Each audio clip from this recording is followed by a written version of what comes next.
Hello YouTube. Glad to see you guys came back. Today is the day after my younger sister's birthday. She'd have been 51 years old today. Or yesterday, should I say. I got to thinking about the video that I made the other day, and I got to thinking about how I might have left part of the story out.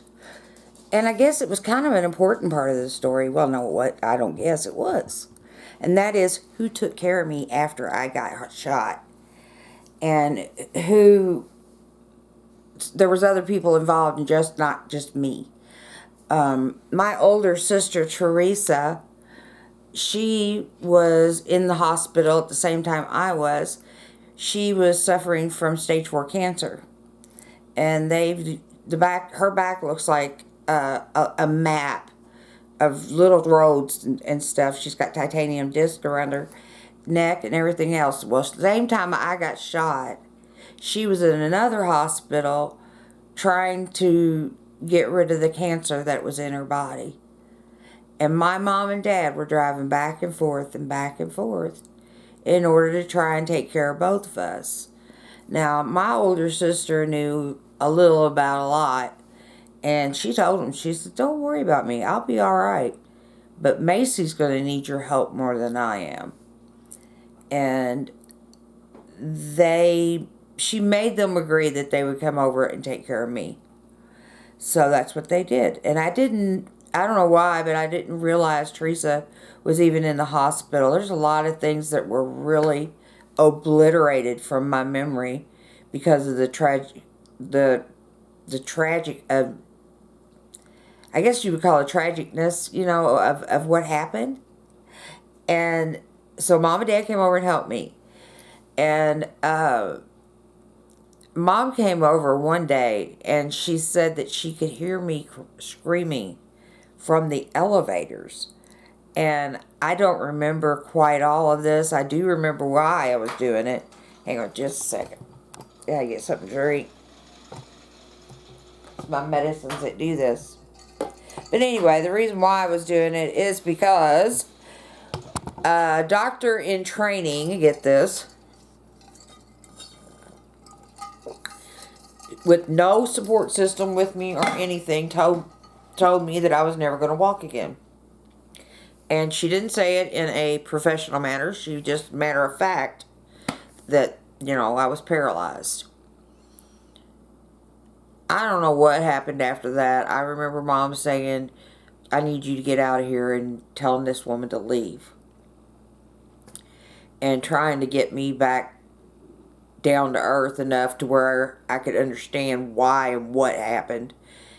And I know that I was shot from the L3, L4, which if you go around your belly fat area and your hips, and that came in from the back and out the front, and it took almost all of my right colon with it. And there was a lot of things that I was very sick. I was very sick. And I hadn't even been taking Tylenol, and then all of a sudden now I have all these tubes connected to me, and it was awful. It was the worst thing that I could ever imagine to have happened to me. Mom got me through it, though. She's like, "You're not going to feel sorry for yourself. I'm going to give you one day." And boy, I took that whole day and threw myself a pity party. And then she said, "Now we need to get to work to get you back to where you were." Which, me and her both knew that I was never going to be able to walk again. But I tried because of the kids. But I just couldn't do it. And Mom and Dad took me home after I was in rehab in southern Indiana. They took me home. Now, I was a month in the University of Louisville hospital.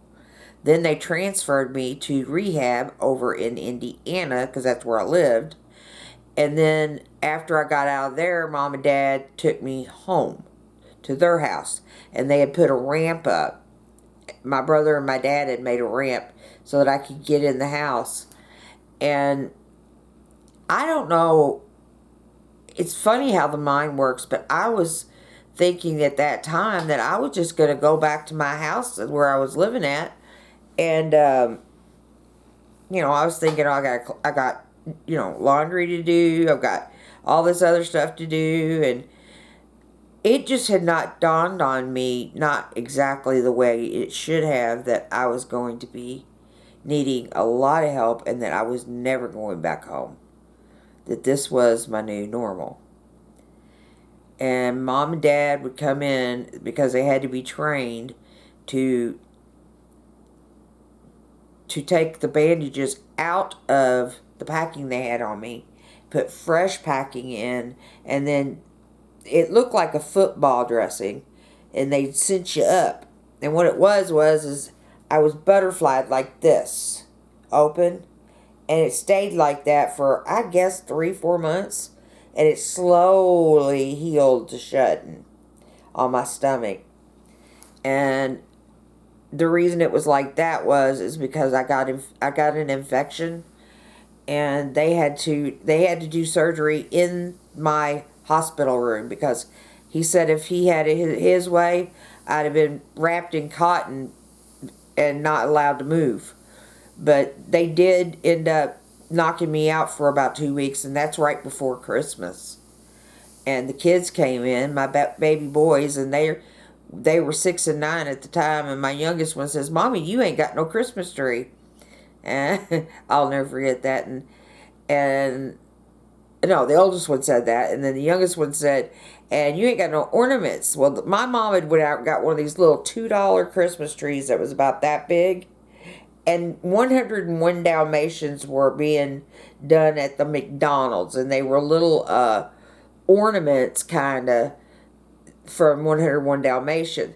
And it was a little snow globe, and it had the dogs inside there, and Cruella de Vil was in the back, and you could just do that. And he said we were going to put that on that Christmas tree. I was like, well, maybe we'll just set it right here beside the Christmas tree.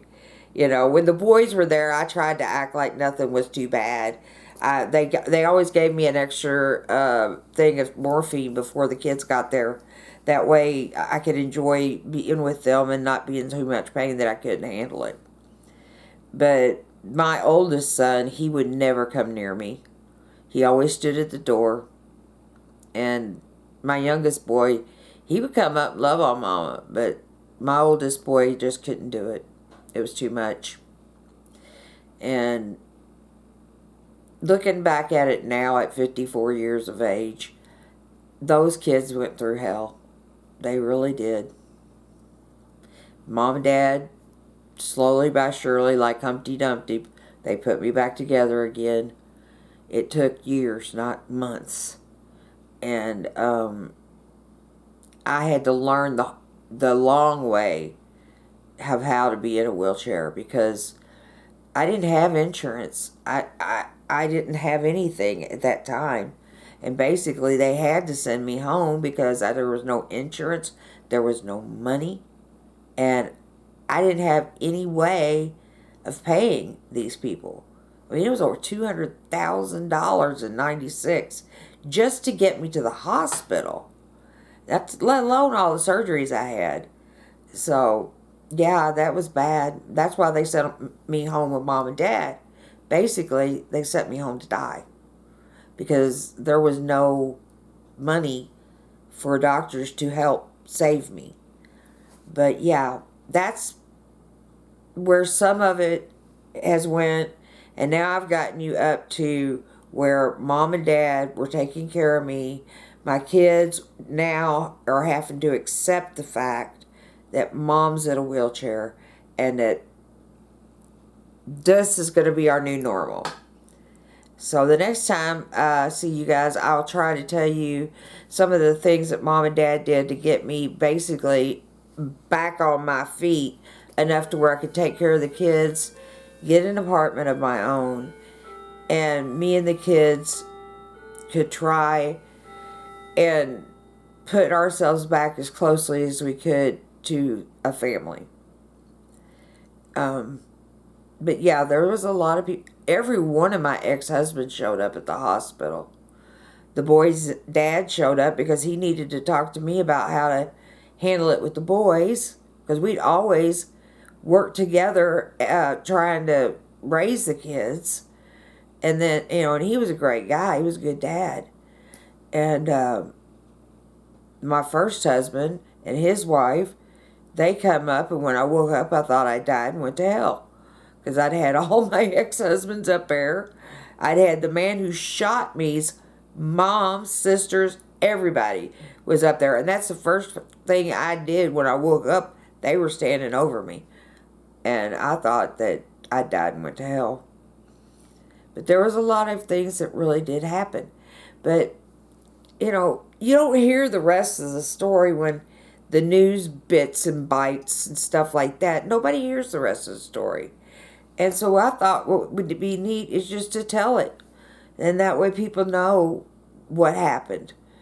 So that's where we're at right now. We're up to Mom and Dad helping me with my rehab and getting taught how to transfer from a wheelchair to the car, back into the, from the car to the wheelchair. And I'll start showing you stuff like that in the next video. So for now, I guess I'll see y'all later. This is Macy. I'll be signing off. Y'all have a good day.